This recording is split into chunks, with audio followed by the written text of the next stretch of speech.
এদিকে নার্সিং ডিপ্লোমাকে স্নাতক ডিগ্রিতে উন্নীত করা সহ বেশ কিছু দাবিতে শাহবাগে বিক্ষোভ করছেন শিক্ষার্থীরা। দুপুর 2টা থেকে রাত 8টা পর্যন্ত তারা ব্যারিকেড দিয়ে রাখে। 8টার পরে সেখানে ক্ষুব্ধ জনতা তাদের ব্যারিকেড ভেঙে দেয়। সেখানকার সর্বশেষ পরিস্থিতি জানাতে আমার সঙ্গে যুক্ত হবেন শাহাদাত অব্র। অব্র, সেখানকার সর্বশেষ পরিস্থিতি কি আমাদেরকে জানাবেন? রাত 8টার পরে তো ক্ষুব্ধ জনতা ব্যারিকেড ভেঙে দিয়েছে, যান চলাচল কি স্বাভাবিক হয়েছে?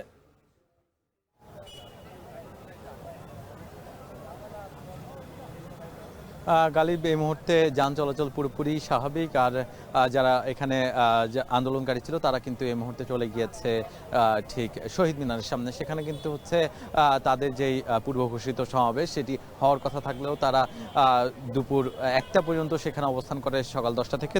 তার পরপরই কিন্তু হচ্ছে তারা এখানে অবস্থান নেয়। এখানে 2টা বাজে 2টা নাগাদ কিন্তু হচ্ছে পুরো শাহবাগ ব্যারিকেড দিয়ে আটকে দেয়। পরবর্তীতে ঠিক 8টার দিকে খুব বিক্ষুব্ধ জনতা তাদের এই ব্যারিকেড ভেঙে যান চলাচল স্বাভাবিক করে। তবে মাঝখানে তারা ছিল, মাঝখান ঠিক যেখানটায় শাহবাগের মোড়ের মাঝখানটা, সেই জায়গাটায় অবস্থান নেয় যেই বিক্ষুব্ধ শিক্ষার্থীরা বা আন্দোলনকারীরা। তারা কিন্তু বলছিলেন তাদের দাবি না হওয়া পর্যন্ত তারা ফিরে যাবেন না। তবে তাদের যারা নেতৃস্থানীয় তারা বলেছেন যে তারা আশ্বাস পেয়েছেন। এর পরবর্তীতে কিন্তু তারা কিছুটা শান্ত হয়েছে। তবে তাদের এই একটি গ্রুপ কিন্তু যেতে চাচ্ছিলেন না। তারা ঢাকা সহ দেশের নানা প্রান্ত থেকে এসেছেন, যার ফলে তারা এখানে থেকে যাওয়ার পরিকল্পনা করছিলেন। তখনই পুলিশের পক্ষ থেকে কিন্তু বলা হয় এই জায়গাটি ছেড়ে দিতে হবে। তারা রাজি না হলে এক পর্যায়ে তারা লাঠিচার্জ না করে ধাক্কা দিয়ে কিন্তু পুরো এই জায়গাটি ছাত্রদের বা শিক্ষার্থী যারা ছিল, নার্সিংয়ের আন্দোলনকারীরা যারা, তাদের থেকে কিন্তু হচ্ছে পুরো জায়গাটি দখলে নেয়।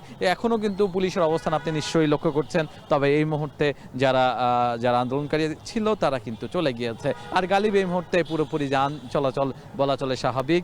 আর সেই সাথে পুলিশের অবস্থান কিন্তু এখনো আছে। যে কোনো ধরনের অপ্রীতিকর ঘটনা আইন শৃঙ্খলা বাহিনী যে কোনো সময়ই কিন্তু যে কোনো পরিস্থিতি সামলাতে প্রস্তুত, এমনটাই কিন্তু জানান দিয়েছে।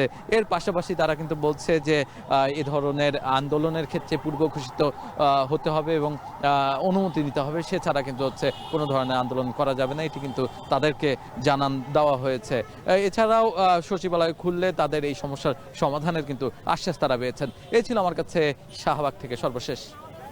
যুক্ত ছিলেন সহকর্মী শাহাদাত অব্র।